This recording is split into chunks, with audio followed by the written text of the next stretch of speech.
Hi, welcome back to Sovereign Sage. So today with my morning meditations, I kept getting the energy of the Seven of Cups, of possibilities.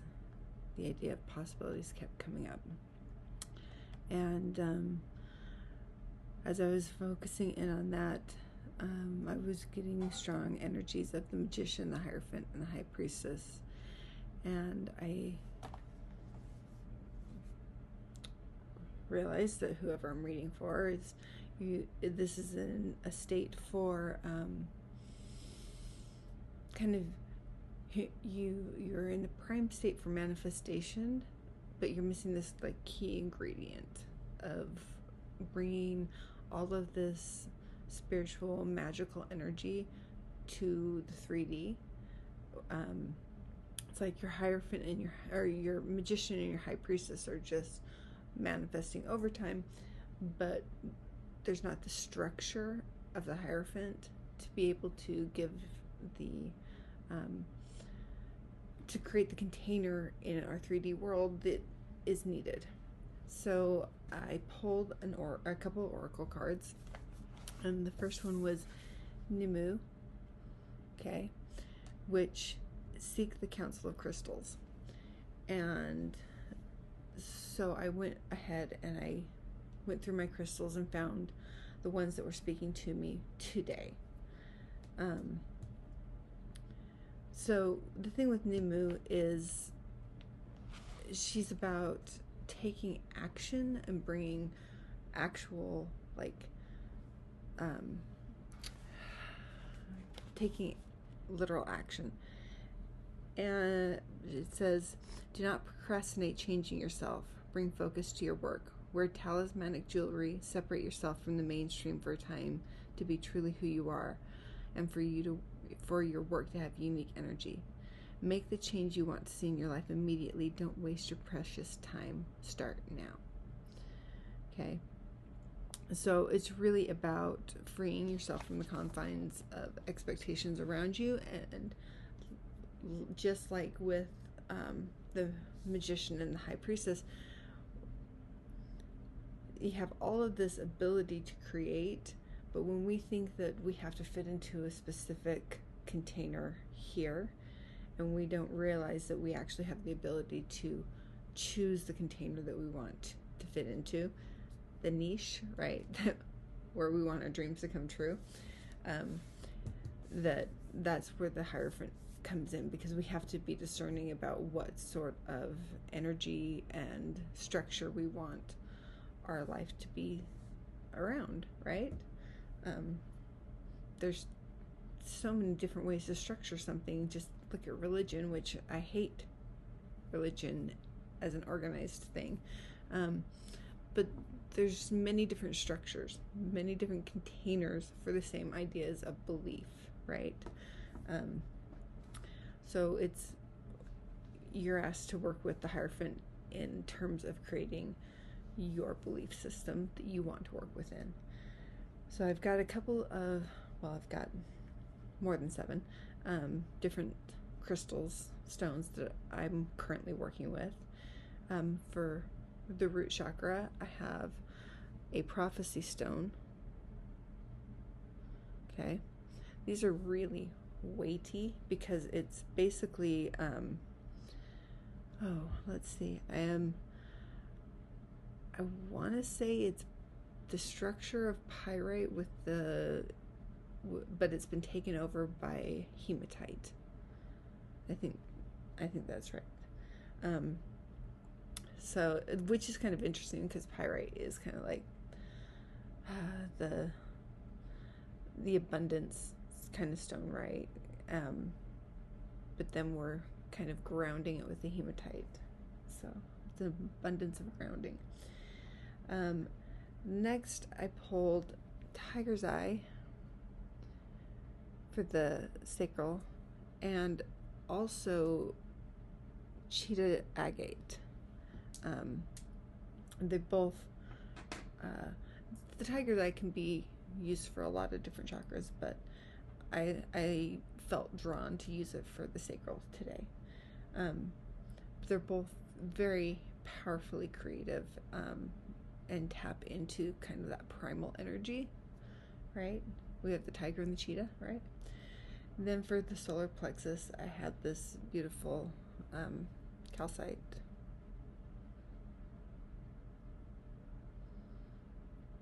Okay. For the heart, some aventurine. Throat, lapis lazuli. You can tell because it has little sparkles in it. For the third eye, this chunk of amethyst. And when I was trying to choose a crown chakra stone, I was surprised that this is the one that I was feeling the energy calling to me.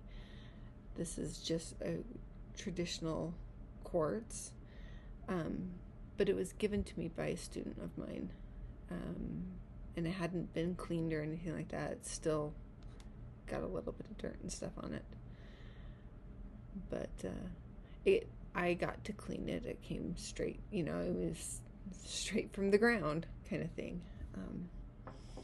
So I felt very drawn to that one today. And so working with these crystals is going to help you ground all of your thoughts and ideas down into the 3D, okay? And then the animal energy that I got was the camel. Okay, so this is maybe that we're in it for the long haul. But let's pull a couple of cards and see what these possibilities are, because that's really what this was about, was the abundance of possibilities. So I'm going to use my Deviant Moon Tarot. Wow. Okay, I know you can't see what just happened, but I've never seen the cards just like fly. Half the deck just flew. But we did have, we had the Queen of Swords and the Three of Wands come out, but the Three of Wands was in reverse.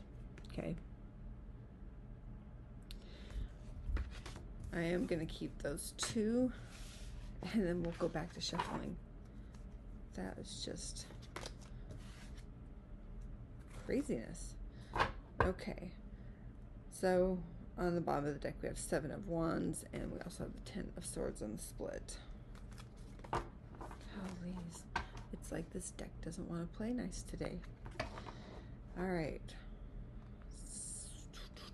Seven of Wands and the Queen of Wands.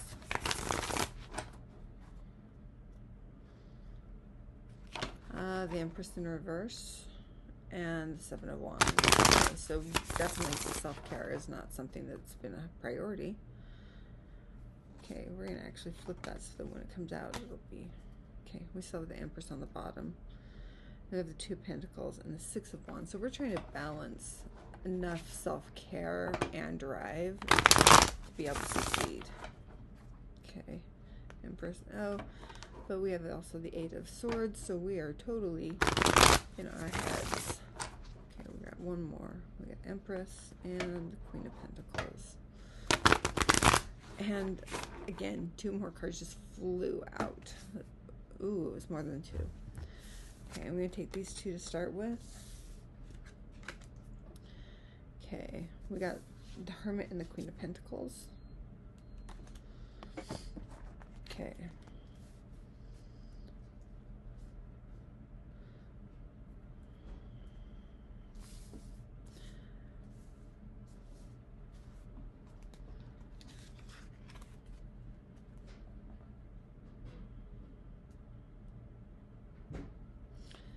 All right, now let's see, there's 6 additional cards that came out.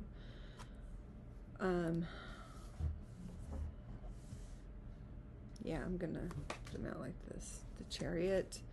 Okay, so under the Three of Wands, we have the Five of Pentacles. Under the Queen of Swords, we have the Moon reversed. Under the Hermit, we have the Sun. Under the Queen of Pentacles, we have the Eight of Cups reversed. And under the Chariot, we have the Hierophant. Again, we have the Hierophant. Okay. So what I'm seeing is that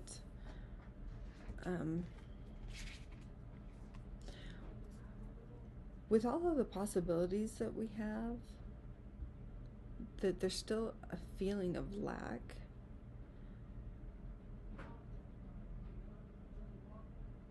It's as though it's like we haven't had clarity, but I can see clarity coming. I mean, we've got the Queen of Swords with the moon in reverse, which means things are going to be coming out. But it looks like that's put you into this is kind of past, put you into this hermit mode that it feels like you're just getting ready to come out of with the sun. And then we have the Queen of Pentacles with the Eight of Cups in reverse. I don't know what we're holding on to. Let's find out what we're holding on to. We're holding on to something that's making it difficult to move into the Chariot and the Hierophant. So let's really quick, let's find out what we're holding on to. It's a limiting belief of some sort. Hanged Man, Cups. What's a limiting belief? Eight of Swords and the Hanged Man. Seven of Pentacles and the Eight of Swords. Okay. All right. Is it because we don't think that we've done enough work, enough planning? We don't trust ourselves. Let's see. Okay. So it is a matter of trusting ourselves, but what I'm seeing here is that you actually have like everything you need. We've got the Six of Cups, the Star, and the Queen of Pentacles. Just a second. Okay, I'm back. Sorry about that. Okay, so with the Six of Cups, the Star, and the Queen of Pentacles, what I'm seeing is that in your past, something has kept you from being able to feel like you could follow your path in your dreams, and it isn't a lack of resources, it's a lack of trust in yourself for being able to utilize the resources, right? And so that's really the thing that we've been holding on to, and that can come from a blocked root chakra, right? Because we have so much fear and we don't have that stability of knowing that we're safe. And I think that's why you're being called to work with crystals, is to, one by one go through those chakras and be able to unblock them and channel and focus where you need to go with your possibilities. Because by the end, we have the Chariot and the Hierophant. So let's see, what kind of movement do we need to do?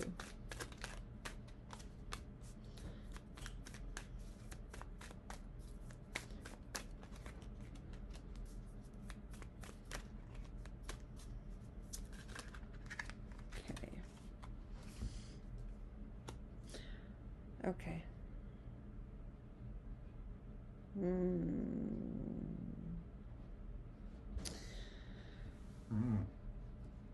Okay, for some of you, this is going to be about options in love. And for some of you, this is options in, like, career opportunities. But there's a very strong tie to love, because we just pulled the Lovers, Five of Cups, and the Three of Swords. Okay. So what I'm seeing is, in the past, you've been hurt. You have been hurt. And this could go for a job too that you were very passionate about. You've been hurt. And that we're still, again, kind of in that energy of lack, like we're going to get hurt again if we make these choices. When are we going to make the right one? Because the more choices we have, the more likely we are to make the wrong choice, right? Or correct? Except for with this camel energy, we need to like be pulling in that. So we're going to back up just a step.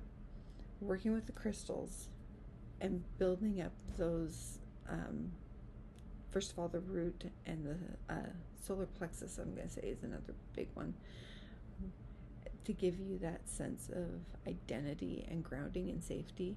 And once you have that like secured within you, you're going to hold it like the camel, because you're going to be going through a desert of people telling you nope, nope, nope, nope, nope, nope, nope. But all you need is one yes. And it doesn't matter how many no's you get, because that's just elimination, right? We're just eliminating all the no's. So we just keep going until we get our yes. All right, we're going to do Tarot of the Abyss, 3 cards for advice. We have the Sun on the bottom, and we have the Two of Cups in the middle. I think this is really about listening to your body as well, especially when you're working with crystals. You have to listen to your body. If you aren't hydrated, if it will come out through the crystals. If you are not focused, that'll come out in the crystals. With the Two of Pentacles, okay.